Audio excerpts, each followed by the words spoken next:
Welcome to the post-fight scrum here. Yeah, listen, I thought we had some solid fights tonight. I think that Lima McFarland continues to impress me and our staff. Ryan Bader, he's a force to be reckoned with. So I thought we had some good fights, and happy to be here at Penn State. Everybody's super nice. Facility was amazing. Fans were great. And I love the cheers when Phil and Ed were in the cage and he started the Penn State chants. It was really exciting. Reminded me kind of being in Ireland when they start singing, right? I mean, it was something that I haven't experienced before. But we can open for questions and go from there. I don't, but I'm sure Danny can get it to you guys after. What does what you're wearing say about the kind of promotional push you want to give to Lima at this point? When she gave me the flower lei, I said, I really can't wear it here in the cage, but they brought all their family from Hawaii and they handmade these, so I thought I would take it home and give it to my wife. I know you don't score fights typically. Mm-hmm. I know that Jimmy had it 4-0 Lima on the broadcast going into the fifth round, and two judges did as well, and one had it 2-2, and I think a lot of other people thought it was closer than a 4-0 fight. How did you see it? Yeah, I think it was a 3-1 round going into the last round, and it was close because she was working that front leg with that shin kick, and those weren't. Some of them were kicking with the top of the foot, but some of them she was kicking with the shin right on the top of the thigh bone, and so those are the ones that take it out of you, and I think you can see the difference in Lima's fighting style. In that second round, she started taking a lot of shots to the leg, and I think it affected her ability to get in and try to take her down. What do you see for her next? You know what? This is always a situation where I want to get back to our home office and circle up with my guys, and we'll have another great fight for her in the next 6 months. But she's a champ now. She'll probably fight twice a year. We just signed a bunch of girls, in this weight class. And we're going to just keep on, getting other girls ready to fight her and having her defend her belt. How pleased were you that given that they both had 6 fights coming into it, one had 8, one had 6, how pleased were you with the kind of level that they showed tonight, given that they are kind of neophytes in a way? The level seemed to be there, didn't it? Yeah, I mean, it was a world-class fight. I mean, one thing about martial arts fighting and MMA fighting is you can't just base it on the record, because how many jiu-jitsu matches has McFarland had? How much martial arts training, have both competitors have? Because at the end of the day, these girls have been doing martial arts 10, 15, years. So this is not something, and that's why you see the composure and just the poise into the cage that you see, because it's not just the 6 fights you're seeing on the record, but it's the 15 years of training that leads up to it. No, they look like elite athletes, didn't they, as well? Absolutely. Yeah, absolutely. Are there any future plans coming back to Penn State and another city like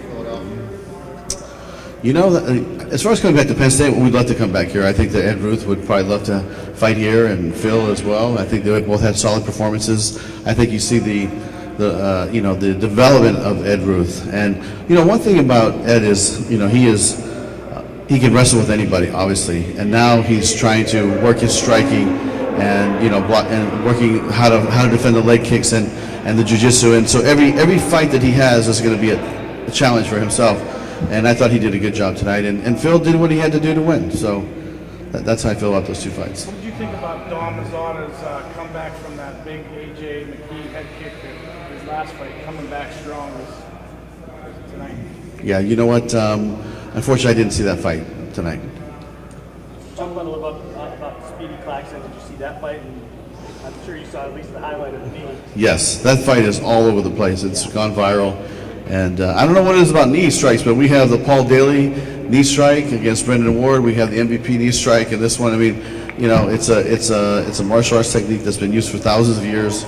And Bellator seems to have a lot of great knee strike knockouts. What do you think of he told us when he came out for his little press conference, Tom, that there was a message for the rest of the division, which was get your shovels, stop digging the graves, because it's all over. Oh, wow. Okay. Well, listen, we will see. I mean, that's the nice thing about being in the fight business is that you'll be able to test your skills at some point. So we'll see how it goes. Final one from me, Scott. I spoke to Randy Couture earlier, and he said he thought it was an inspired choice to come back to a place of great wrestling resonance.